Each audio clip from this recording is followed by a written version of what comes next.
Donc, merci pour votre présence ce soir et je lance la balle à nos animateurs.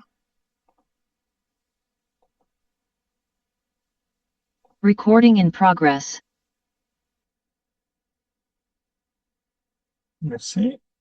Merci Julie pour cette belle introduction et bonsoir à à tous les parents partenaires qui ont souhaité se joindre à cette réflexion. Je m'appelle Olivier Ngouté, je suis psychothérapeute et je serai accompagné de Papa Ladjuké Diouf, qui est là à qui je vais laisser la parole pour qu'il se présente lui aussi. Bonsoir tout le monde, merci Olivier, merci Julie et merci vraiment pour cette opportunité-là d'échanger avec les parents.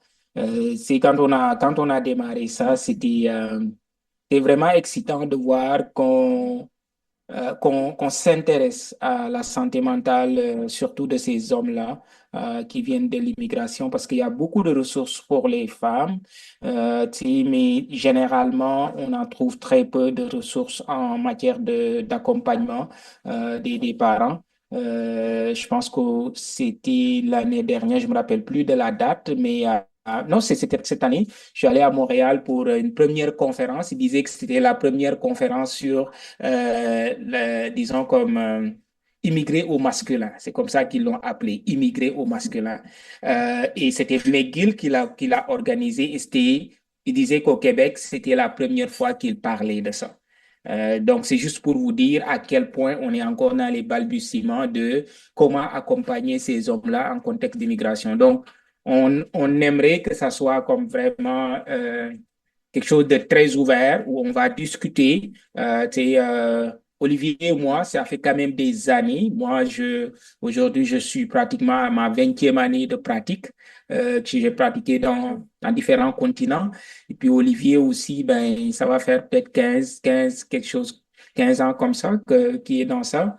Puis on travaille depuis presque 10 ans sur les questions d'immigration et de santé mentale aussi, en plus des autres domaines dans lesquels on travaille en tant que clinicien. Donc voilà. Merci Papa Ladjuké. Vous l'avez bien compris, dans le message Papa l'indiqué, il le disait bien, l'approche, la méthodologie qu'on va utiliser ce soir, c'est que nous aurons des supports pour une présentation qui va peut-être ouvrir des sujets, mais nous allons beaucoup miser sur l'échange, sur l'interaction, les échanges, les partages d'expériences, et nous allons parfois revenir pour apporter des ouvertures dans la compréhension ou bien des outils, ou alors pour accompagner et orienter. Il est important de préciser aussi au début de cette rencontre que les sujets que nous allons aborder peuvent réveiller en nous un certain nombre de souvenirs ou d'émotions difficiles à gérer. Il y a la possibilité d'écrire à l'un d'entre nous en message privé si l'on veut avoir un espace pour parler pendant ou après cette session-là. On veut cet espace sécuritaire, un espace de vulnérabilité où on peut nommer ce qu'on ressent, mais où aussi on peut recevoir de l'accompagnement et du support dans ce qu'on traverse. Alors, ceci étant dit, je vais mettre en avant la petite présentation, le petit support qui a été préparé pour la rencontre de ce soir. Est-ce que le support vous apparaît à tous sur vos écrans? Oui, c'est beau. Si c'est le cas, j'aimerais bien voir des petits pouces apparaître sur sur vos écrans. Ça nous permettrait de commencer à travailler notre interaction, notre participation. Si vous voyez cette affiche, je vous encourage à mettre des petits pouces, des réactions sur vos écrans. Alors, pendant que vous le faites, nous rappelons que nous allons parler de la santé mentale des pères immigrants. Pères immigrants. Et comme Papa l'a dit, le dit, c'est un sujet dont on ne parle pas souvent ou dont on a très peu parlé. Et pourtant, dans les communautés immigrantes, les pères ou les hommes sont souvent mis au banc des accusés. Ils sont mis au banc des accusés quand on parle de l'éducation des enfants. Ils sont mis au banc des accusés quand on parle de, de- des dynamiques familiales. Ils sont aussi très souvent engagés dans des situations de violence et on les voit très souvent comme le problème et l'atelier d'aujourd'hui ou la prise de conscience de plus en plus grandissante sur la santé mentale des hommes ou des papas immigrants peut nous amener à trouver aussi les outils, à mettre les ressources adéquates pour les aider à passer au travers des défis de santé mentale qu'ils rencontrent. Bon, ça nous permet de parler un peu, c'est quoi la santé mentale? En général, on parle de la santé mentale, mais ce serait intéressant de se rappeler que quand on parle de santé mentale, on veut décrire un état émotionnel, psychologique et social qui va avoir des conséquences sur nos pensées, nos façons de penser, nos façons de nous sentir et qui peut nous amener à développer un certain type d'action. Alors, c'est intéressant parce qu'on comprend que la santé mentale est une autre composante de la santé, parce que l'on parle très souvent de la santé physique et on ne parle pas suffisamment de la santé mentale. Dans notre société, dans notre communauté, ici, c'est un sujet qui est très évoqué, mais de par le monde, la question de la santé mentale est parfois reléguée au second plan ou bien c'est un sujet qui est laissé simplement pour des questions individuelles et personnelles. Donc, quand on parlera tout au long de cet atelier de la santé mentale, il faudra se référer à cela, cet état émotionnel, psychologique et social qui nous amène à développer une façon de penser, des émotions et des comportements. Puis, l'autre chose aussi qui est importante de dire, c'est se rappeler que quand on parle de la santé mentale, ce n'est pas seulement la santé mentale négative. Quand je parle de santé mentale négative, je parle de lorsque notre morale, notre état psychologique est dégradé.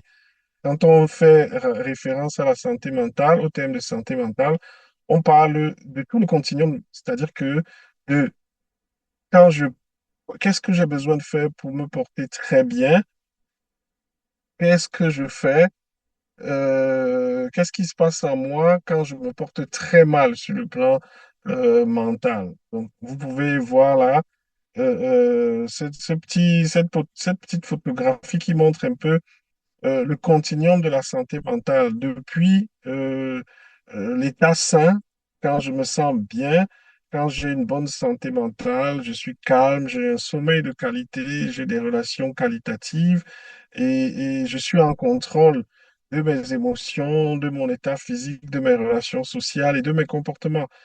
Quand ma santé mentale commence à se dégrader avec certains signes d'alerte, nous avons des symptômes comme ceux que l'on voit à l'état réactif. Comment ça réagit? Et quand on commence à être profondément affecté, état blessé, on manifeste des colères, on peut vivre de l'anxiété, la tristesse et et les autres manifestations. Puis, il y a l'état de santé, les maladies mentales ou alors les pathologies qui sont qu'on peut qualifier comme d'état sévère lorsque la santé mentale s'est dégradée et que l'on a besoin de services plus intenses. Alors on parlera de maladie mentale. Et en termes de maladie mentale, il y a les dépendances, il y a les anxiétés généralisées, il y a les troubles de personnalité, schizophrénie et tout le reste. Donc, la santé mentale est un continuum. Chaque fois que l'on parle de santé mentale, malheureusement, on entend toujours, et c'est peut-être ce qui fait que du côté des hommes, ce soit quelque chose de gênant. Quand on parle de santé mentale, ce n'est pas d'abord être malade, mais c'est de l'état sain à l'état de maladie, donc tout ce continuum-là. c'est important de rappeler ces choses-là parce que très souvent, on s'arrête à la maladie. On parle de la santé mentale on ne parle de la santé mentale que quand on est déjà affecté. On n'en parle pas suffisamment euh, euh, pour, euh, pour se préserver d'une dégradation de la santé mentale. Bon, vous pourriez me demander, mais Olivier, mais qu'est-ce qui affecte la santé mentale? De façon générale, la santé mentale d'un être humain peut être affectée par trois types de facteurs. Il y a les facteurs biologiques, c'est-à-dire que votre âge, votre genre, votre bagage génétique, si vous avez des maladies chroniques, ces aspects biologiques et physiologiques peuvent vous prédisposer à avoir une santé mentale fragile ou forte. Lorsqu'on a, on a des défis, notamment liés à notre génétique et que l'on doit régulièrement recevoir des traitements, ça va de soi qu'au niveau de notre santé mentale, il est fort probable qu'on on soit face à des enjeux d'équilibre, d'équilibre mental ou de tranquillité ou de calme ou de paix ou de joie. Il y a aussi à côté des facteurs physiologiques et biologiques, des facteurs sociologiques, c'est-à-dire que la société, l'environnement, les facteurs environnementaux, le cadre dans lequel on vit, l'environnement qui nous accueille peut déterminer ou affecter notre santé mentale. Si je vis dans un quartier ou dans une zone, dans des logements précaires, probablement euh, ma santé mentale sera mise à rude épreuve. Des enjeux de revenus.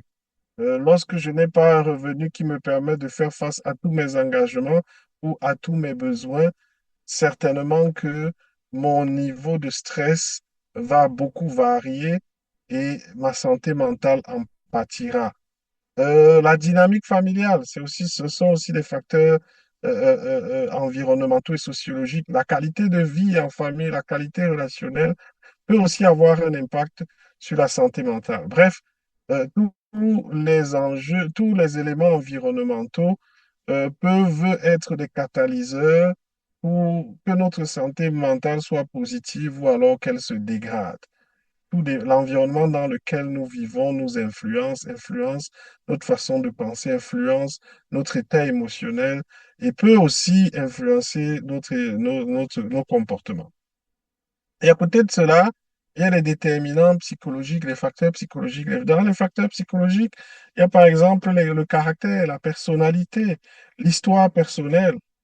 Parfois, on a un bagage historiographique qui est important, c'est-à-dire que les événements de notre vie, les deuils, les pertes peuvent devenir, ou alors des souvenirs heureux peuvent contribuer agréablement ou négativement à notre équilibre mental, peuvent nous rendre heureux ou peuvent affecter durablement notre santé mentale. Donc, cet ensemble de facteurs-là, biopsychologiques et sociologiques, il y en a beaucoup, hein, de façon, on pourrait passer la soirée à identifier dans chacun des groupes les éléments qui rentrent là-dedans. Mais tous ces composantes-là font que notre santé mentale peut être positive, meilleure, ou alors peut se dégrader. Imaginez-vous, parfois, et on a des facteurs, certains sont exposés parfois à aux trois types de facteurs, c'est-à-dire que sur le plan biologique, sur le plan environnemental, sur le plan psychologique, il y a une conjonction de situations qui font que la santé mentale est davantage affectée. Donc, grosso modo, ou alors sur le plan général, voilà les éléments de base qu'il faut connaître sur la santé mentale en général. Pourquoi c'est important de connaître tous ces éléments-là? Parce que un individu qui est dans son milieu normal est affecté par cela. Quand on parle donc de la santé mentale des pères immigrants, il faut se souvenir que ce sont des êtres, ce sont des personnes qui quittent d'un environnement pour aller s'établir dans un autre environnement en raison ou à cause, soit simplement, et on parle là des motifs, des causes de l'immigration. Un migrant ou un immigrant veut s'établir ailleurs dans un autre environnement pour des raisons économiques. Il peut vouloir s'établir dans un autre environnement pour des raisons touristiques ou pour des raisons académiques ou pour des raisons même humanitaires telles que les menaces de guerre ou alors l'insécurité dans son pays d'origine. Mais en somme, un père immigrant ne peut pas, et c'est là le point ici, ne peut pas avoir, en plus des enjeux de la santé mentale que l'on peut rencontrer quand on est stable, il a en plus de ces enjeux-là d'autres enjeux qui viennent augmenter sa vulnérabilité ou alors augmenter, oui, sa vulnérabilité par rapport à sa santé mentale. Et c'est ce que dans cette image on veut représenter. C'est qu'en plus des facteurs biopsychosociaux que l'on a évoqués tout à l'heure, là, qui affectent, qui déterminent la qualité de la santé mentale, un homme ou alors un être humain en situation d'immigration devra passer au travers d'autres facteurs que l'on nomme ici. Il y a les pertes, les dénis, les deuils. Quand je quitte un pays, quand un homme ou une personne quitte son pays d'origine pour s'établir dans un autre pays, il y a d'abord des pertes. Je perds mon réseau social, j'ai grandi dans un pays X, j'avais un réseau social, des amis, une famille. Il y a une perte, les pertes de statut professionnel. J'étais travailleur X en ayant déjà gravi tel type d'échelon. Il y a des pertes aussi de biens. Un immigrant ou une famille immigrante laisse toujours derrière elle une maison qui était peut-être le fruit de plusieurs efforts et de plusieurs sacrifices financiers, peut-être des champs ou alors, bref, des investissements qui font que, en partant, en s'installant sur une nouvelle terre, il y aura forcément une part de tristesse du fait des pertes qui sont liées à la décision d'immigrer. Un immigrant, de façon globale et particulièrement un père immigrant, fera aussi face à tous les défis que pose l'identité. Quand on immigre, ce n'est plus simplement, on immigre, mais on fait face aussi à la redéfinition de ses identités. Au début, on se promet quand on quitte son pays qu'on va rester soi-même. Mais le cheminement de l'immigration fait que très souvent, on commence à se re-questionner sur qui on est. On remet en question ses souvenirs passés, ses liens passés, les pertes occasionnées par la décision d'immigrer nous font questionner sur notre identité. Et plus encore, quand on s'installe dans le pays d'accueil, la question des identités se fait encore se fait encore plus douloureuse parce que on est en conflit entre qui on était, qui on veut être et surtout qui on doit être dans la nouvelle société. On négocie. Et cette question de l'identité, elle se joue à plusieurs niveaux. Être immigrant, c'est se demander quel type de repas, par exemple, à quel type de repas je dois adhérer. Au début, on a le mal du pays, tout ce qu'on aurait aimé manger, le repas. Vous savez, parfois, la nourriture parle de notre identité. Et souvent, ne pas consommer ce à quoi on avait été habitué, notamment dans le contexte du Canada, arriver, commencer par les burgers, alors qu'on était habitué, par exemple, à la fraîcheur. Ici, je dirais, j'appellerais ça les légumes, dont des feuilles naturelles, de plantes naturelles, et qu'on arrive, que l'on soit obligé de passer 6 mois, 7 mois sans goûter à ce à quoi on était habitué, ça nous questionne, ça nous replonge dans la douleur de la perte, dans la douleur du changement. Et les identités aussi, la question des identités est remise en question, notamment pour les pères. C'est-à-dire que quand vous êtes immigrant, comme homme, on parle ici des hommes, la question, un homme notamment qui vient d'Afrique subsaharienne, parfois, il y a le questionnement sur la loyauté à sa tribu. Sous certains cieux, être inhumé, être enterré à côté de ses parents dans le caveau familial est représentatif de la continuité de la communauté. Mais être immigrant et partir de sa terre natale vous fait méditer sur la rupture qui est causée par vous entre votre grande famille qui continue, chez nous on dit les morts ne sont pas morts, qui continue d'exister dans le caveau familial, et le fait que vous, il y a de fortes probabilités que vous soyez le grand absent dans le caveau familial. Comme praticien, moi, j'ai souvent eu des hommes à un certain âge qui commencent après un certain nombre d'années d'immigration, commencent à se questionner s'ils avaient fait la bonne décision d'immigrer parce que ils font face à cette douleur, cette crise de loyauté par rapport à leur famille. Ils pensent à leur enterrement, ils pensent à leur dernier jour.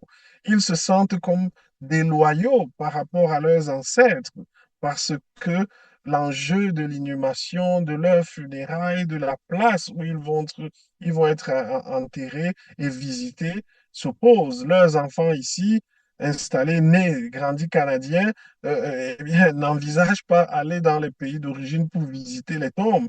Et eux, ils sont pris par l'envie d'être enterrés à côté de leurs parents. Et cela dégénère parfois dans de profondes dépressions, profonde dépression que la conjointe ou que la famille ne peut pas comprendre parce que il s'agit là de la question de la place d'un homme au sein d'une communauté ou d'une famille, de la continuité d'un arbre généalogique.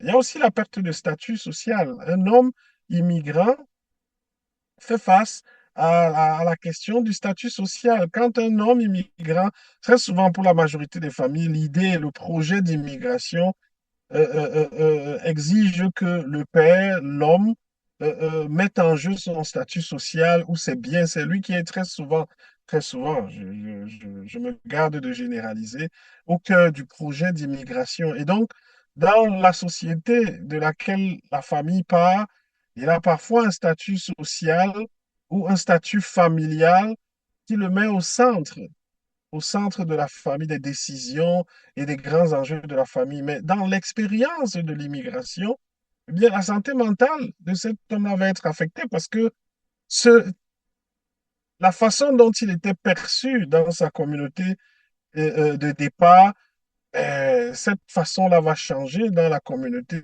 dans laquelle il s'installe. Et ça commence à la maison. La conjointe ne perçoit plus ce père-là comme le pourvoyeur, comme le protecteur. Les enfants aussi renégocient leur relation avec le père dans le contexte d'immigration, le pays d'accueil, le pays d'accueil, le Canada, le père n'est plus perçu de la même façon qu'il était perçu. Il n'a plus cette centralité qu'il avait dans le pays d'origine. Et cela peut être douloureux.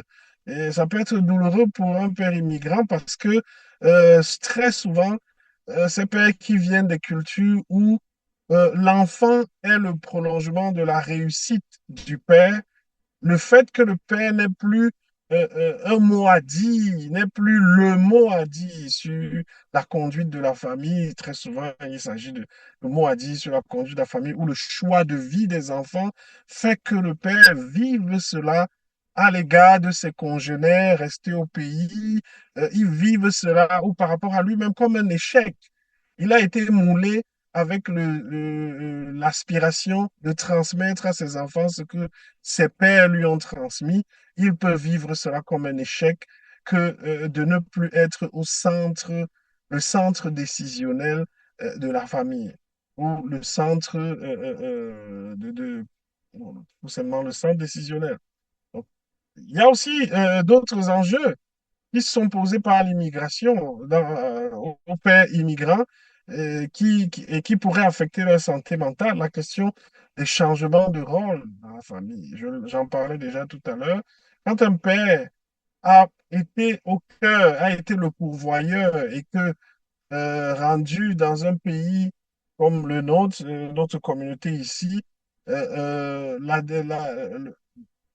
sa contribution peut être égale ou sinon un peu moins que celle que sa conjointe apporte. C'est souvent vécu douloureusement. C'est souvent perçu comme une perte d'autorité.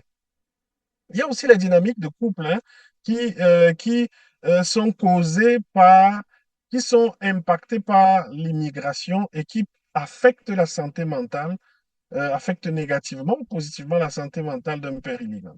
Ce que j'entends par les dynamiques de couple, pour le conjoint, le père, généralement, qui vit des pertes, qui fait face aux enjeux de perte de statut, perte d'autorité, perte de centralité, ça peut être difficile d'être témoin de la croissance de la conjointe. Et la conjointe qui prend plus des places de décision, qui contribue plus, et donc qui peut être en mesure de confronter, ou alors disons-le plus positivement, de s'affirmer sur un certain nombre de choses. Et cela peut être vécu difficilement au point d'affecter la santé mentale, l'estime de soi de certains pères immigrants, de voir que leur conjointe désormais, on leur mot à dire, contribue, s'affirme tant bien que mal. C'est parfois vécu comme un coup de massue sur la tête. Quand je parle aussi de dynamique de couple, je veux aussi souligner le fait que euh, dans une famille immigrante, immigrer vraiment au Canada pour beaucoup de femmes représente vraiment l'âge d'or ou alors quelque chose. Ça offre, ce que je voudrais dire ici, c'est que le moment de l'immigration offre très souvent aux femmes un moment de soulagement par rapport aux expériences passées. Et ce moment de soulagement-là, très souvent, leur permet de s'épanouir davantage, de se réaliser, de toucher du doigt leurs rêves et de commencer à s'accomplir. Et très souvent, de mon expérience, très souvent, dans les dynamiques de couple, ça peut être challengeant pour l'homme. Il a parfois l'impression que sa partenaire ou sa conjointe est beaucoup plus heureuse désormais et se sent pousser des ailes et parfois, il associe cela à un besoin de domination, alors que c'est simplement que sortant d'un environnement où il y avait beaucoup plus de restrictions et s'installant dans un environnement où une femme découvre l'immensité des possibilités, ben, elle se sent plus confiante pour se dépasser, pour s'épanouir. Mais souvent, cela pose problème du point de vue de la santé mentale des hommes parce que cela peut être perçu comme un affront, cela peut être perçu comme un débarras, cela peut être perçu comme un rejet, cela peut être perçu comme simplement une guerre d'autorité, une guerre de pouvoir. Il y a aussi la question, et en grande place, hein, tout cela, on peut mettre tout ce que je dis là dans le contexte du choc culturel. Quand on s'installe dans un nouveau pays comme le Canada, on fait face à, à de nombreuses façons de faire qui sont tout à fait différentes de celles qu'on a connues dans le pays d'origine. C'est ce qu'on appelle le choc culturel et cela va choquer, cela va bouleverser, cela peut aller jusqu'au traumatisme pour certains. Quand on parle de choc culturel et les exigences culturelles du pays d'origine, vous savez, comme je le disais tout à l'heure, un père immigrant qui a été habitué à être celui à qui on s'adresse quand on veut parler de ses enfants, qui se retrouve aujourd'hui dans la position d'être celui qui n'est même pas, qui est, dans certains cas, ils estiment souvent qu'ils sont les derniers à être au courant des choix de vie de leurs enfants. Ça peut être extrêmement douloureux, ce sentiment d'impuissance acquise qui naît dans le père et qui se dit, mais qu'est-ce que j'ai fait de m'installer ici dans cette communauté, là où je n'ai pas mon mot à dire à mon enfant. Il y a quelque temps, il y a des familles qui le vivent aujourd'hui, notamment pour les enfants qui vivent un certain nombre de défis. C'est un choc pour certains parents, certains papas, de se rendre à l'école pour pouvoir parler de leur fils et de demander et de se faire dire désolé, on ne peut pas partager avec vous ces informations. Ou alors des enfants qui suivent des processus médicaux et le père doit se faire dire désolé, nous n'avons pas l'autorisation de vous partager les informations sur votre enfant. Cela peut être extrêmement choquant pour beaucoup de papas. Et ça fait partie des chocs culturels et des exigences culturelles dans l'environnement. La question de vous savez, ici, les institutions, il y a beaucoup d'institutions qui préfèrent, quand on parle des enfants, ne dealer et ne parler qu'à la mère. Ou beaucoup de pères immigrants, c'est comme j'ai perdu le pouvoir, je n'ai plus rien à dire. Et nous sommes parents dans notre association. On peut le voir dans des écoles, puisque les institutions ont tendance à très peu communiquer avec le père, ou alors le père se perçoit comme mis à l'écart par les institutions, dépossédé de son autorité familiale. Souvent, ce qui arrive, c'est que dans les écoles, ça ne sert plus à rien pour certains hommes. Ils vont se dire, ben, ça ne sert plus à rien d'aller dans des rencontres d'école parce que de toute façon, ce n'est pas à moi qu'on s'adresse. On cherche toujours la mère, on donne l'argent des enfants à la mère, on consulte la mère. Donc, pourquoi est-ce que je continuerai d'être présent dans la vie de mes enfants? Donc, voilà ces chocs culturels, ces exigences culturelles du milieu d'accueil peuvent parfois mener les pères immigrants à se désintéresser de la vie de leurs enfants ou à se retirer de la vie de leurs enfants parce que vivant dans un environnement où ils ont l'impression que leurs mots, leurs paroles ne comptent pas, leur présence n'est pas utile, ils décident simplement de se retirer de la vie de leur famille, de se désengager de la vie de leur famille ou de se désengager de la vie de leurs enfants. Et on pourrait là simplement sur le choc culturel et les exigences culturelles, on pourrait s'arrêter, identifier beaucoup d'aspects, plein d'aspects qui démontrent, qui peuvent affecter positivement ou, mais surtout négativement, la santé mentale des hommes immigrants. Donc, très souvent dans les histoires, et ça, ce n'est pas pour justifier la violence, c'est simplement pour, comme professionnels, quand nous essayons de comprendre le processus décisionnel de ces hommes-là qui sont rendus à avoir des difficultés à gérer leur colère. Très souvent, c'est cet ensemble de situations, les deuils, les dénis, les chocs culturels, les pertes de statut, font qu'ils sont floués, ils tombent dans une sorte de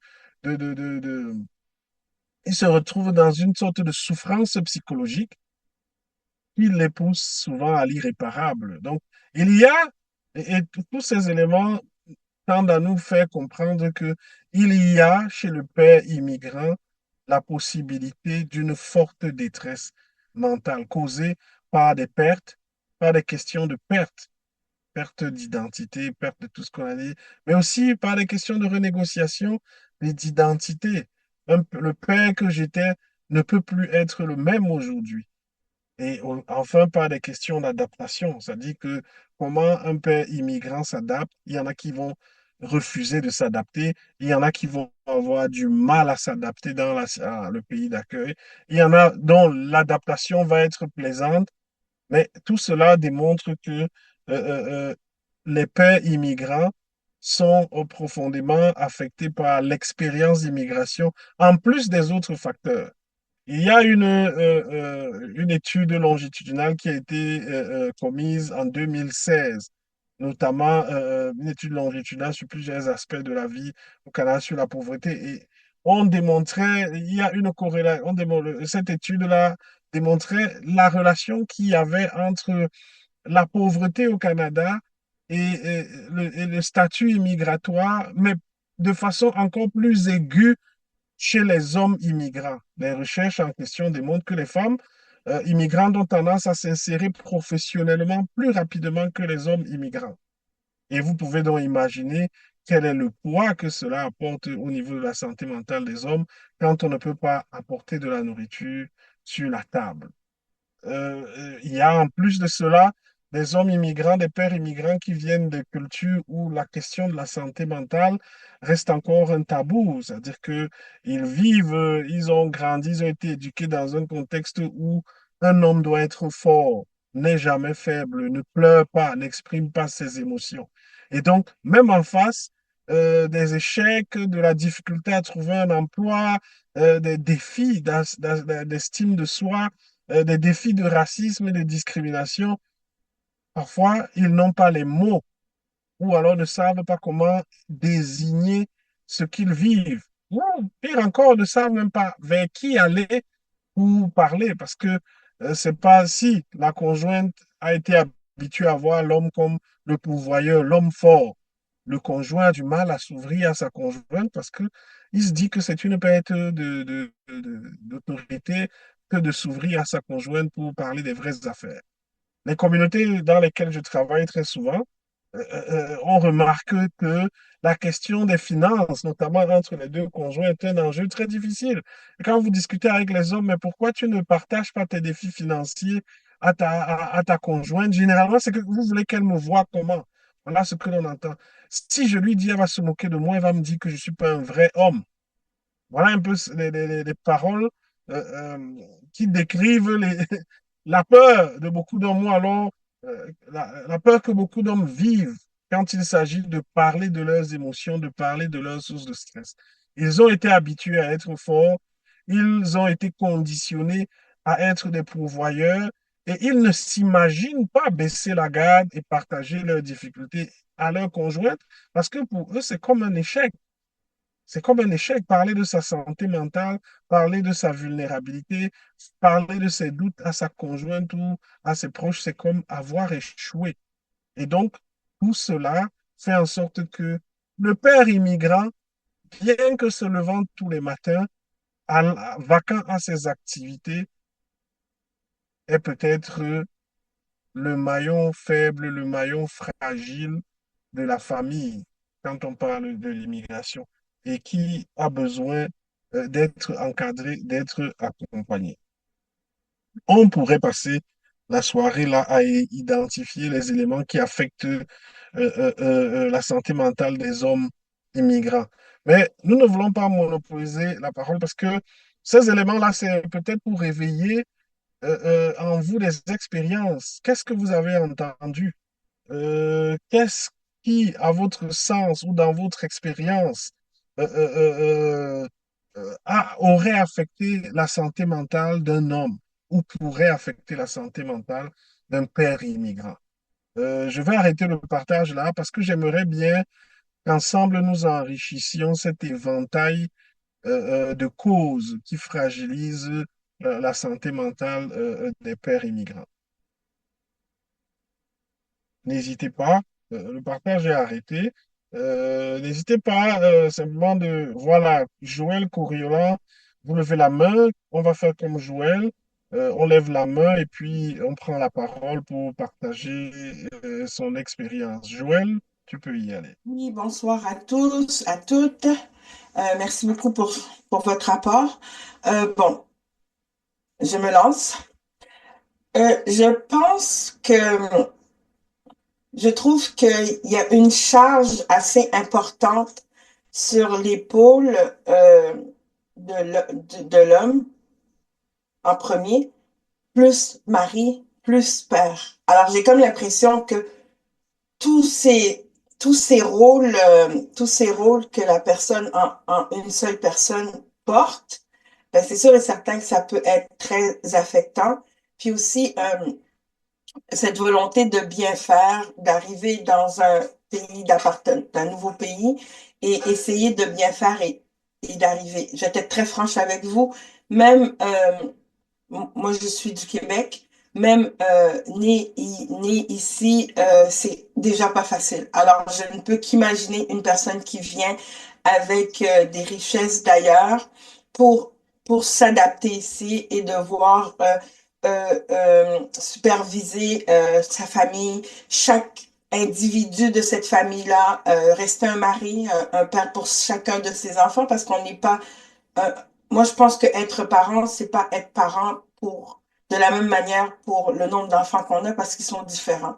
Alors, avec tout ce que vous avez expliqué, je ne peux qu'imaginer la lourdeur euh, qui peut être sur la charge de cet individu, parce qu'en premier, il est lui, mais avec tous les autres rôles qu'il a décidé de vivre, c'est correct. Mais je veux dire, être père, être époux, travailler, ajuster, essayer de s'adapter, régler les problèmes, les conflits, essayer de comprendre ce nouveau pays d'accueil avec les nouvelles caractéristiques par rapport à l'école, au travail, à l'endroit où ce qu'on vit, où ce qu'il vit, tatati. Alors, juste cette adaptation est déjà une énorme charge. Alors, je pense que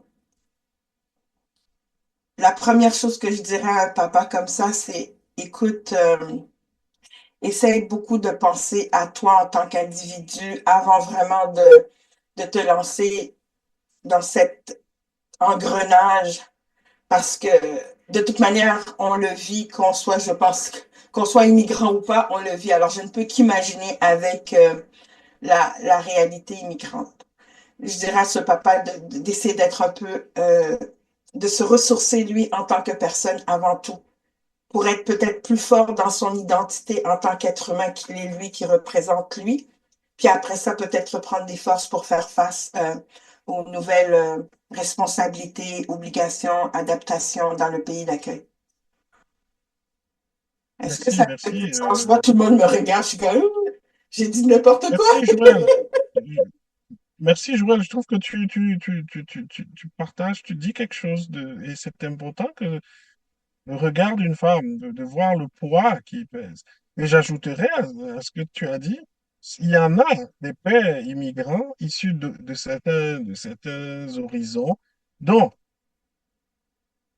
la question de la fierté est très importante parce que pour ceux qui sont restés dans le pays d'origine, si on veut le voir réussir, sa famille, et donc il y a une sorte de jugement social s'il n'est pas en mesure de tenir sa famille. Donc, il tient sa famille ici en pays d'immigration, mais le regard et le jugement social est aussi lourd sur lui dans le pays de départ parce qu'on se dit, oh, il n'a pas été capable de garder ça. Oh, il n'a pas été capable de venir en vacances avec ses enfants. Oh, il n'a pas été capable d'éduquer ses enfants à un certain nombre de valeurs. Donc, il a échoué.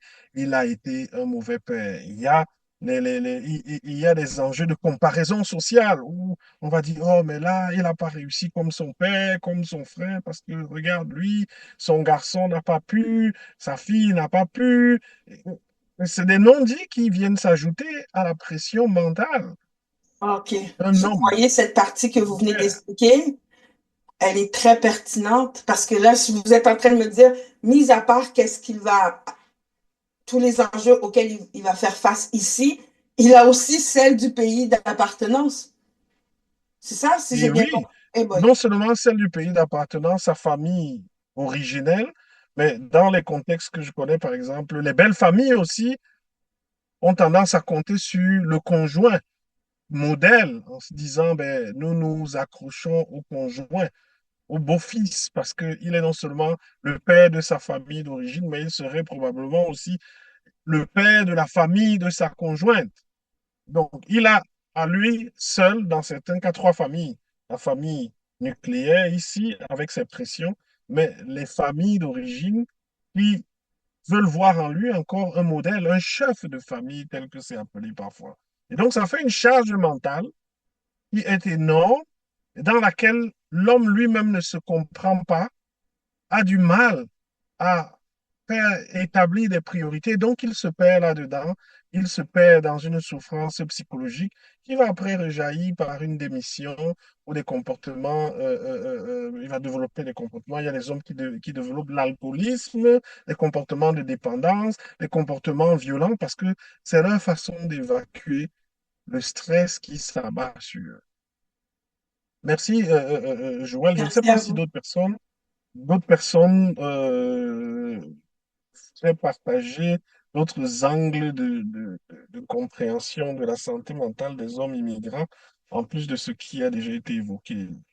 Je ne sais pas, Papa Ladiké, je sais que tu n'es pas loin là. Ouais, ben écoute, moi je pense que c'est bien défini, puis c'est bien expliqué aussi, puis les perspectives sont, je pense, claires. Euh, Ce que j'ai l'habitude de dire, c'est que la question principale qu'il faut se poser des fois, c'est que quand tu arrives en contexte d'immigration, c'est généralement le pays d'accueil te le dit sans te le dire clairement. Il te dit soit un homme comme on l'est chez nous, soit un père comme on l'est chez nous, soit un époux comme on l'est chez nous. Mais on ne t'explique pas réellement comment faire pour y arriver. C'est comme rien que la question de la masculinité est un enjeu, n'est-ce pas? En plus de ça, maintenant, je pense que c'est Joël qui le disait tantôt, c'est également la question de la parentalité, n'est-ce pas? La question du couple en tant que tel. Tu sais, en tant qu'homme, comment est-ce qu'on se débrouille dans tout ça?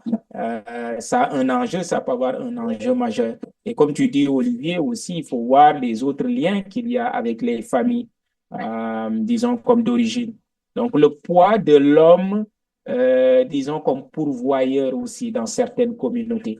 Ça aussi, c'est un des enjeux auxquels les hommes font face en contexte d'immigration. Donc, je vais laisser la parole aux participants, puis je vais rebondir de temps en temps. Merci, Papa Ladiké. N'hésitez pas, hein, c'est un espace. On identifie là certains éléments qui contribuent à la charge mentale, à la pression psychologique chez les pères immigrants. Vous en avez peut-être vu autour de vous. Vous avez peut-être été témoin vous avez peut-être été témoin de quelques séquences. Est-ce que ça vous tente d'en rajouter ou de partager ici? Ce serait la bienvenue.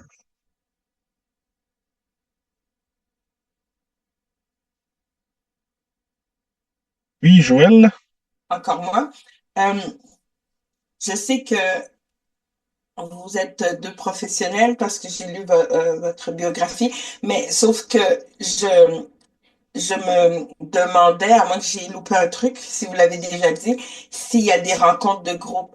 Parce que j'ai trouvé ça pour avoir soit participé ou bien moi-même, comment on dit ça? Peut-être animé, rencontre de groupe. Je sais que il y a une belle force d'entendre les réalités de d'autres personnes qui vivent une situation plus ou moins similaire à la nôtre. Est-ce que vous avez ce genre de rencontre avec des papas j'ai comme l'impression, est-ce que ça serait un grand pas en avant de se retrouver plusieurs hommes de situations d'immigration en père, époux, euh, famille à l'extérieur, attente par gauche, à droite, et puis d'entendre des pères qui expliqueraient, je me demande si c'est une activité que vous avez déjà animée, si ça portait peut-être, excusez-moi, ses fruits ou bien germer quelque chose en ces hommes-là.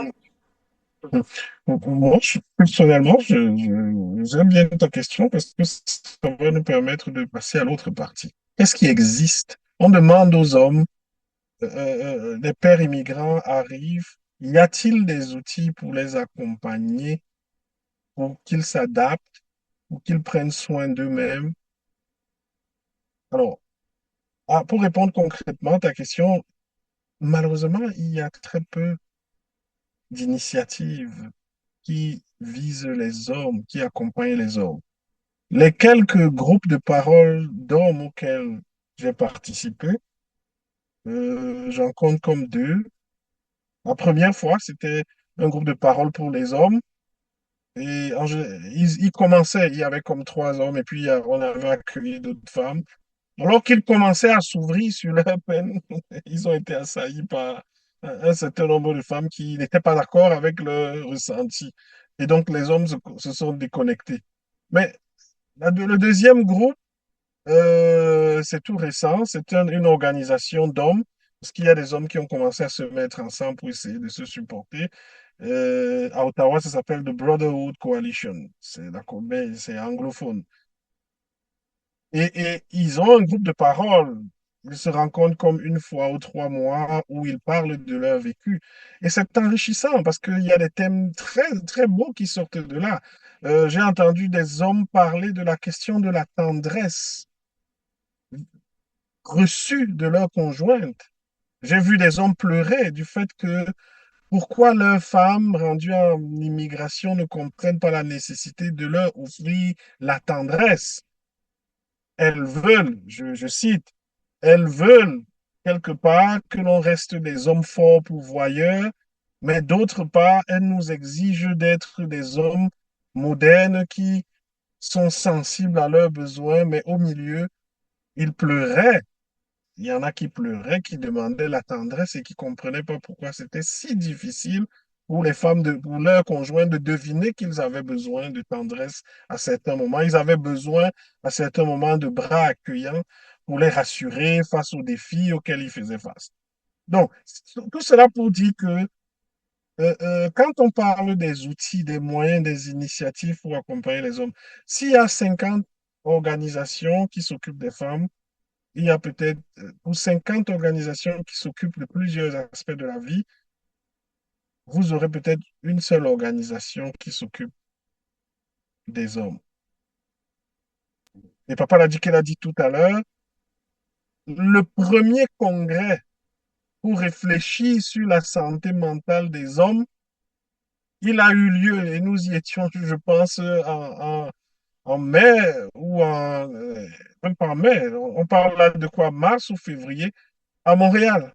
Avant ça, si vous allez sur Google, vous cherchez c'est quoi les congrès, les initiatives pour la santé mentale des hommes, c'est la chose la plus rare. De toutes les façons, les résultats de vos recherches vont vous dire à quel point il y a presque rien. Et on parle là de la question de la prise en charge globale des hommes au niveau du pays. Mais si, et je vous mets au défi, c'est-à-dire que dans la minorité francophone en Ontario, si vous cherchez encore des ressources pour les hommes, spécifiques pour les hommes, c'est le vide sidéral. C'est dit que l'homme est probablement l'enfant abandonné dans l'approche globale de la santé mentale. On s'occupe de tout le monde. Il est désigné souvent comme le problème, mais il y a très peu de services qui existent. Les services qui existent, ce sont des services qui ont une approche de rétorsion, c'est-à-dire que c'est des services répressifs, ça va être la prison, ça va être les services de police, ou ça va être les centres de détox, de dépendance, de traitement de dépendance. Mais ça a déjà quelque chose, une charge punitive. En termes de structure d'accompagnement, il en existe très peu, sinon presque pas, quand on parle davantage du milieu francophone. En préparant cet atelier, je me suis amusé à chercher les organisations parce que nous avions aussi besoin de vous donner des ressources, des organisations qui s'occupent spécifiquement des hommes, de la santé mentale des hommes. Mais c'est triste de le dire, il n'y en a pas, sinon presque pas. Mais Il y ça a des veut dire services que, généraux, oui, non, mais oui, d'après, vas-y. de ce que je comprends comme un résultat de l'entonnoir, c'est que le, le bas blesse parce qu'il y a un énorme déséquilibre. Si, admettons, il y a des services pour la femme, il y a des services pour les enfants, il y a des services pour le scolaire, blablabla, bla, bla, bla, et que l'homme, lui, il est complètement mis à côté. Moi, tout ce que je vois carrément une déshumanisation de la personne en cet homme. Et lui, tout ce qu'il fait, c'est d'assister à un spectacle où tout le monde a le droit d'être pris en, ben, peut-être pas pris en charge, mais d'avoir le droit des Accompagné? services qui vont répondre à leurs besoins, sauf lui. Parce que lui, il doit plutôt payer les services ou bien aller chercher, emmener les enfants, aller à gauche, aller à droite, mais que lui, il faut qu'il soit capable d'en prendre. Mais alors, c'est ça qui peut amener à un déséquilibre dans une vie familiale parce que tout le monde n'a pas un traitement correspondant à ses besoins. C'est-à-dire, la femme peut l'avoir, les enfants aussi, mais pas monsieur. En tout cas, c'est ce que j'ai cru Exact. comprendre dans ce que vous êtes en train de Oui, dire. Donc, madame a des définitivement. ressources, monsieur, les enfants ont des ressources, monsieur en a pas. Mais sauf que peut-être que lui, il doit aller travailler pour payer les besoins. les ressources pour sa femme et ses enfants, et lui, il est mis de côté. Alors, il est complètement déshumanisé. Si je peux rebondir Exactement. peut-être Oui, dans ça, c'est que ben il faut voir aussi toute la dimension historique et sociale qui sous-tend cette réalité-là. C'est que à un moment donné, la société patriarcale et les luttes féministes qui ont suivi la société patriarcale nous ont amenés en tant que société à un endroit où on a opposé les hommes et les femmes. Au lieu de les aider à créer ce bridge-là, c'est ce pont-là pour créer la stabilité. Regardez combien nos sociétés payent aujourd'hui avec simplement les déséquilibres dans nos familles, les violences, les enfants qui n'ont plus de, disons, comme de stabilité au niveau familial parce qu'il y a des séparations très difficiles. Vous voyez? Et malheureusement, ces enfants-là se retrouvent dans une barque coupée en deux. OK? Des parents qui rament dans deux sens différents. Aujourd'hui, quand on regarde, par exemple, le système de l'aide à l'enfance dans nos sociétés ici, regardez au Québec ou en Ontario ou ailleurs, vous verrez que la plupart des enfants qui y vont, ce sont des enfants qui viennent de familles véritablement dysfonctionnelles, qui viennent de familles où ben, c'est des hommes en souffrance et des femmes aussi en souffrance. Parce que quand l'homme est en souffrance, généralement, sa souffrance, il l'exprime avec ce qu'il pense qui peut prendre le dessus sur l'autre. C'est-à-dire, c'est quoi? C'est la force physique.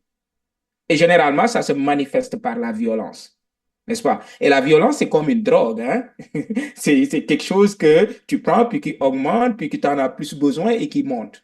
Malheureusement, je pense que en tant que société, nous avons besoin de réfléchir encore sur où est-ce que nous a mené toutes ces révolutions sociales-là et aujourd'hui de travailler à reconnecter les ponts entre hommes et femmes et des autres genres, etc. Mais la réalité, c'est que malheureusement, euh, comme j'ai dit, la société patriarcale, n'est-ce pas? Et les luttes féministes nous ont amenés à, disons, comme à cette situation-là où on oppose, n'est-ce pas? On oppose les hommes et les femmes. Malheureusement, l'homme lui-même est peint comme celui qui est fort, la masculinité, la virilité. Et la plupart d'entre nous, on a été éduqués avec, ben, un homme ne pleure pas. Un homme doit être fort. Un homme doit prendre le dessus. Un homme ne doit pas montrer ses émotions. Un homme doit s'occuper de sa famille. OK? C'est sa responsabilité d'amener du pain sur la table. OK? Donc, tout ça. Et ça a mis dans la tête de ces hommes-là que tu n'as pas droit à une vulnérabilité. Tu n'as pas droit à être un humain. Il faut que tu sois juste un surhumain, dans le sens où il faut bloquer ces émotions, il faut bloquer ces ressentis-là parce que ça fait de toi un sous-homme. OK? Ça fait de toi quelqu'un qui n'est plus un homme comme on doit l'être dans sa masculinité et dans sa virilité. Et de l'autre côté, les femmes sont dans une posture où on les a pendant des siècles mis dans une posture de victime. Maintenant, l'idée ici de la discussion qu'on a, c'est vraiment de sortir de cette dualité-là de victime et de bourreau, n'est-ce pas? Et d'entrer véritablement dans comment est-ce qu'on peut aider à reconnecter. C'est ça l'idée. Comment est-ce qu'on peut aider à reconnecter pour le bien et pour l'équilibre de ces familles-là dans lesquelles nous sommes. Mais moi, en tant que professionnel, comme Olivier a dit, je trouve qu'il n'y en a pratiquement pas disons, comme spécifiquement des ressources allouées ou, disons, comme pensées, développées avec des services strictement pour les hommes. La plupart du temps, c'est généralement, c'est pas préventif. C'est quand c'est la catastrophe qu'on essaie de récupérer. C'est à partir du moment où c'est catastrophique qu'on essaie disons, comme de récupérer. Mais des fois, c'est parce que c'est trop tard. Des fois, c'est parce que les dégâts sont énormes sur la personne et sur son entourage, malheureusement. Et ça nous coûte très cher au niveau du système de santé, hein. Ça nous coûte vraiment, vraiment cher. Bon. Merci, Papa Laniké. Et donc, pour continuer, merci pour ces moments de partage là.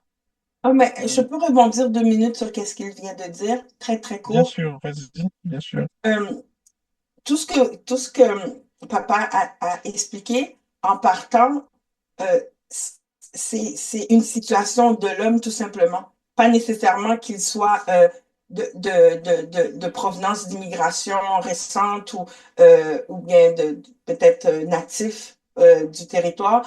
Mais je veux dire, en partant, c'est ce que vous venez d'expliquer. Vous venez d'expliquer simplement la situation de l'homme. Mais en même temps, ce que je réalise, c'est à quel point la réalité de l'immigration, tous les enjeux qui sont collés avec, viennent alourdir. Hein?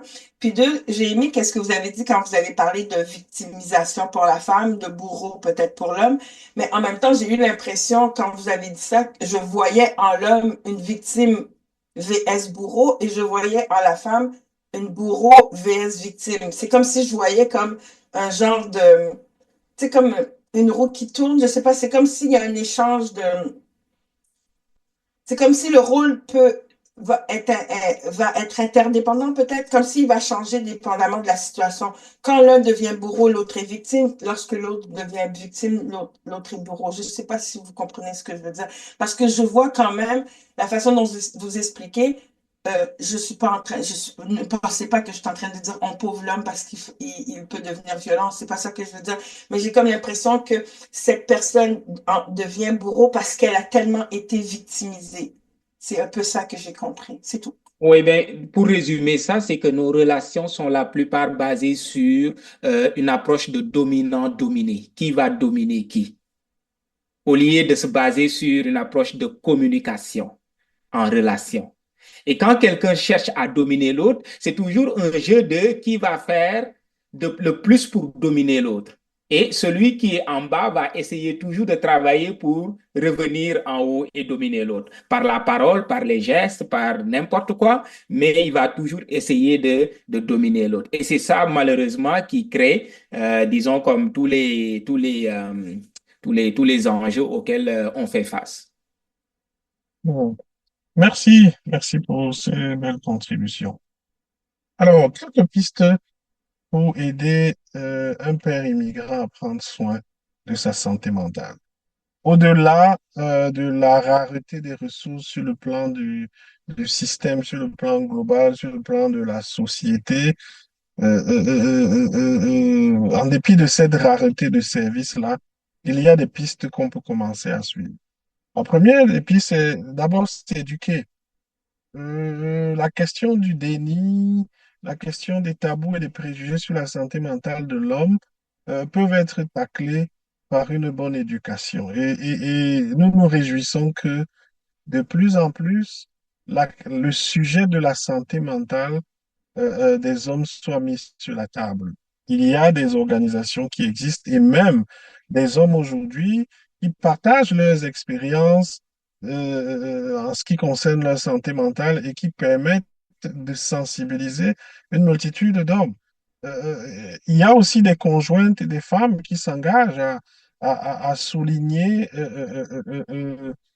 l'importance de la prise en charge de la santé mentale. Elles sont des alliés qui aident à souligner la santé mentale, l'importance de la santé mentale des hommes dans la résolution de tous les problèmes auxquels notre société fait face. Donc, c'est important de continuer de partager nos expériences comme hommes et comme alliés d'hommes pour mettre en lumière la nécessité de parler de la santé mentale des hommes, de prendre soin de la santé mentale des hommes et d'alléger le fardeau d'être sensible à la détresse psychologique de beaucoup d'hommes.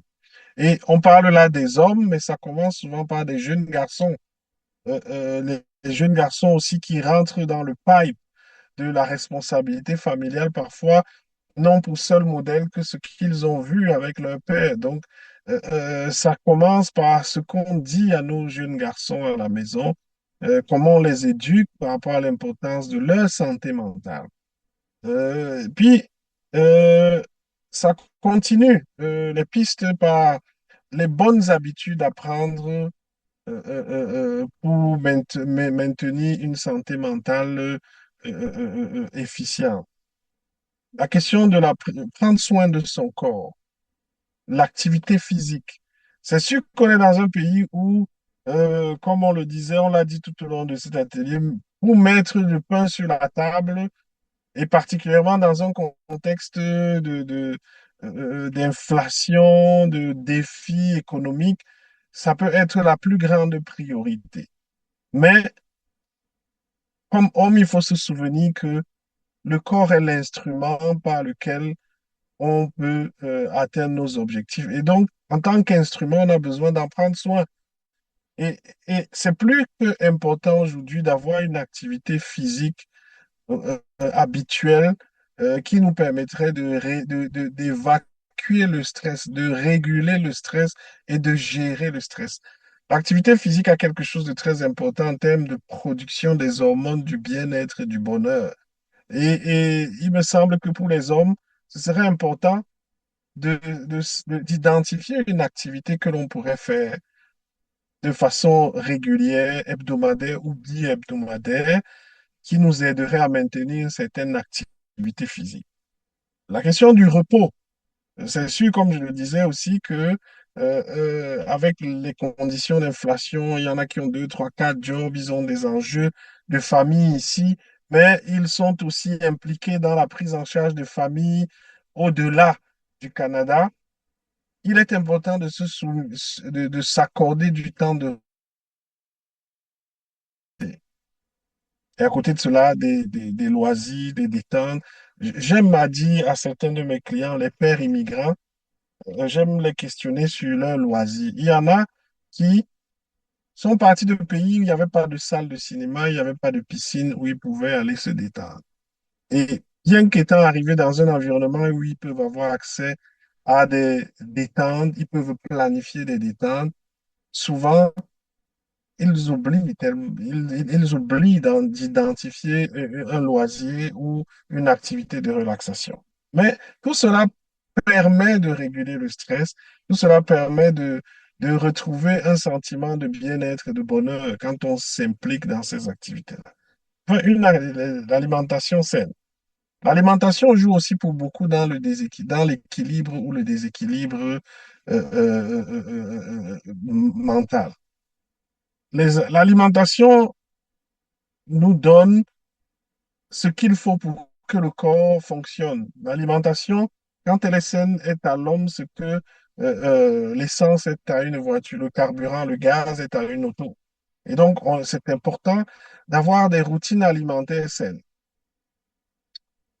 D'un autre côté, il y a les défis de l'adaptation. Et ici, c'est important de dire, d'encourager les hommes à développer une certaine flexibilité pour s'enrichir de nouvelles cultures et de nouvelles façons de faire.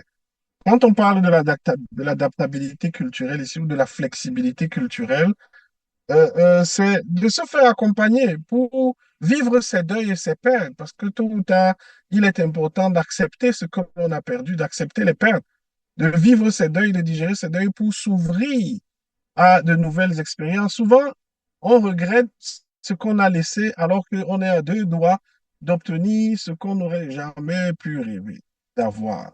Et c'est là où les enjeux de l'adaptation sont importants.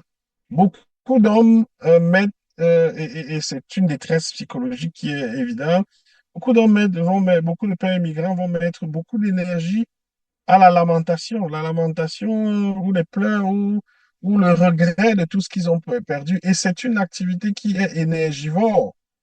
Parce que vous ressassez au quotidien tout ce que vous avez perdu, tout ce que vous avez laissé, et ça crée en vous un narratif tellement négatif qui vous enlève les capacités de motivation ou l'abnégation qui est nécessaire pour atteindre vos objectifs. Donc, développer de la flexibilité, ça passe par prendre, manger, goûter des repas canadiens, s'impliquer dans la vie citoyenne canadienne pour découvrir les façons de faire, socialiser avec des hommes d'ici, pour comprendre leur expérience et pour apprendre d'eux, de façon à bien naviguer, à réussir à naviguer dans le système. Et enfin, et pour moi, je pense que c'est un peu le grand enjeu de l'homme immigrant, ce concept que j'appellerais l'actualisation de soi. Je pense que c'est une piste, sinon ce sera la piste la plus importante. En tant qu'homme immigrant, père immigrant, il me semble que c'est l'enjeu le plus important. Comment, étant homme, père immigrant, j'apprends à m'actualiser au-delà de ma conjointe et de mes enfants? Je m'explique. Sortant d'une culture ou de communauté où l'homme se définit par les enfants, par sa conjointe, et arrivant dans une communauté où ces entités-là ont leur liberté de s'épanouir, ça peut être douloureux pour un père de ne pas pouvoir se rapporter à ces personnes-là ou alors de les voir aller, de les voir prendre leur envol. Pour un père immigrant, c'est comme le monde s'écroule, c'est le vide sidéral devant lui. Alors, l'enjeu de l'actualisation de soi consiste à se réinventer. Les enfants à 18 ans iront s'installer à l'université, décideront de changer peut-être de province. Ma conjointe décidera de partir peut-être dans 2, 3, 4, 5 projets parce qu'elle se découvre, elle se passionne de plein de choses, d'expériences professionnelles, elle se réalise. Qu'est-ce que moi, en tant qu'humain, j'ai besoin de faire pour m'actualiser, pour me réaliser? Je ne peux pas juste me réaliser dans ma conjointe et en tenant d'un côté mes responsabilités parentales, j'ai besoin d'identifier moi-même mes axes d'actualisation. Ça peut être professionnel, ça peut être dans des arts, dans de la culture, ça peut être dans des passions, dans des loisirs. Mais pour éviter de vivre le chagrin et la détresse psychologique liée à ces conflits internes dont on a parlé plus haut, pour éviter de vivre l'expérience d'adaptation culturelle, d'intégration comme un fardeau, le père immigrant que je suis a besoin d'identifier des pôles d'actualisation. L'immigration est aussi pour moi, comme père immigrant, une opportunité de croissance en quelque chose.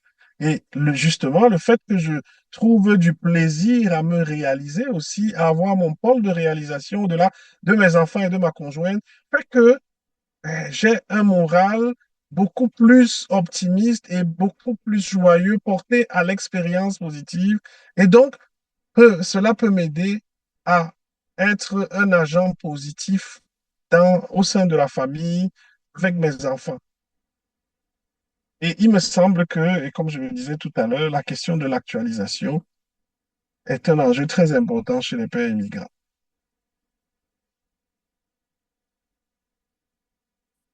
Alors, c'est un petit exercice que j'avais prévu, que moi j'appelle, c'est un exercice que je fais parfois faire à des hommes, à des pères immigrants, à des hommes immigrants qui vivent ce conflit intérieur,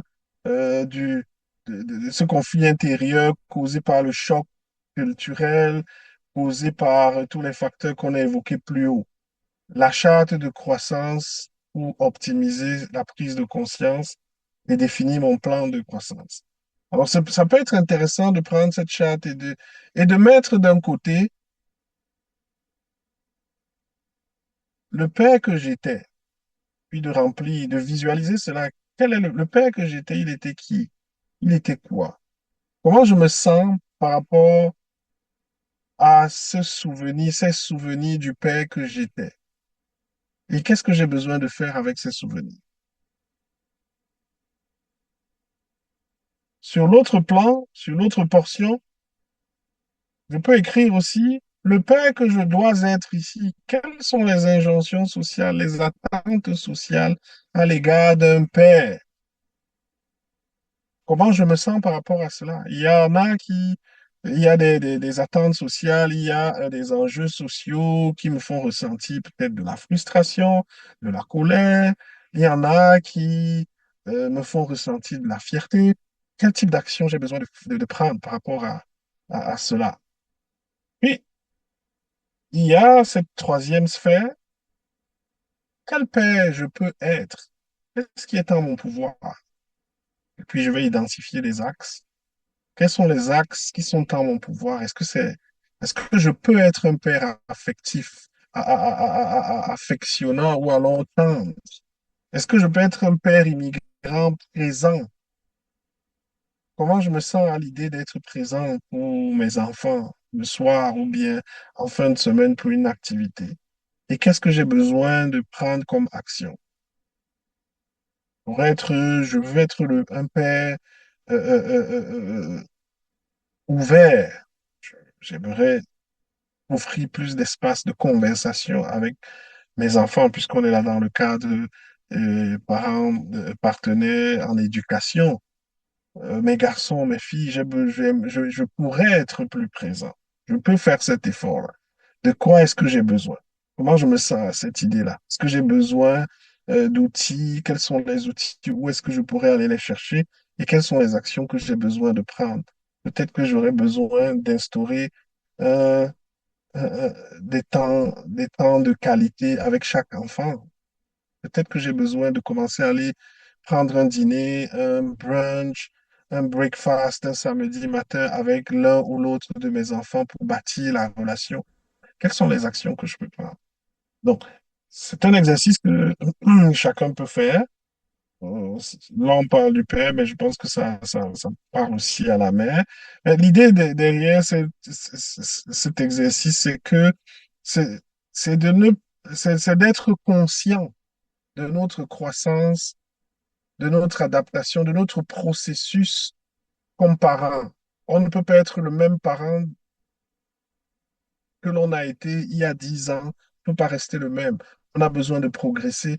On a besoin de suivre ce processus de croissance dans l'exercice de notre état de parent. Et cet outil nous permet d'être conscients là, de ces enjeux, non seulement de qu'est-ce qu'on a besoin de laisser partir, mais aussi de qu'est-ce qu'on a besoin de mettre à jour pour être un parent agréable, un parent heureux surtout. Et il y a une liste de ressources qui existent pour vous aider à continuer parce que il y a le travail sur soi et les pistes que vous pouvez mobiliser de façon individuelle pour votre santé mentale. Mais il y a des services qui existent aussi qui peuvent vous accompagner dans vos recherches de solutions ou d'accompagnement. Bon, on l'a dit tout à l'heure, il n'y en a pas des tonnes en ce qui concerne les hommes. Les services que vous voyez là, ce sont des services qui sont comme généraux. Vous avez Ontario 211. C'est un centre, une ligne vous pouvez l'appeler. Vous pouvez appeler cette ligne-là, le 211. Et généralement, c'est un service d'aiguillage qui va vous orienter vers les ressources qui existent notamment dans la province de l'Ontario. Et je pense que c'est une bonne ressource. Souvent, quand on n'a pas les noms, quand on n'a pas des pamphlets, quand on n'a pas les bonnes adresses, le fait d'appeler le 211 fera qu'on va vous mettre en contact avec une panoplie de services qui existent. Vous avez aussi les centres communautaires qui offrent certains services de counseling. Ce n'est peut-être pas spécifiquement pour les hommes, mais on pourrait trouver dans les centres communautaires un conseiller ou une conseillère disposée à accompagner les hommes immigrants. Il y a aussi dans des centres communautaires parfois des groupes de parole qui sont créés et organisés, animés, et dans lesquels on peut retrouver des groupes d'hommes qui se parlent et qui partagent des astuces pour l'intégration. Vous avez aussi beaucoup de recherches, de ressources en ligne, donc je vous encourage à chercher en ligne les outils, les ressources susceptibles de vous soutenir dans votre processus d'adaptation et votre prise en charge mentale. Une ressource que je vous conseille, deux ressources, mais elles sont basées plus au Québec, c'est le regroupement pour la valorisation de la paternité et l'organisation pour les pères repères. Les sites Internet sont là. Ce sont des organisations qui sont en train de développer beaucoup d'outils pour accompagner les pères, mais surtout les pères immigrants. Et je vous encourage à visiter leur site Internet. Vous avez aussi un portail Counseling Connect qui est développé depuis la période de Covid et Vous allez sur Counseling Connect et vous demandez à parler à quelqu'un, un homme, un conseiller homme, et vous pouvez avoir une ou deux, quelques sessions gratuites dans un délai d'attente très court, relativement court. Vous avez aussi The Brotherhood Organization Coalition. C'est un groupe, il est anglophone, mais qui organise souvent des groupes de parole pour les hommes. Et c'est un cadre sécuritaire pour partager les expériences et les défis que l'on rencontre comme homme. Vous avez le centre Le Cap qui offre des services de santé mentale et surtout de traitement de prise en charge de dépendance. Ils offrent aussi des services à la famille. Si vous êtes à Toronto, vous avez le centre francophone de Toronto qui a aussi une panoplie de services, ou alors Family Service Ottawa, qui offre une panoplie de services à la famille et aux individus aussi. Je n'ai pas la prétention d'avoir épuisé les ressources qui existent, mais ce sont quelques éléments que on peut partager avec vous.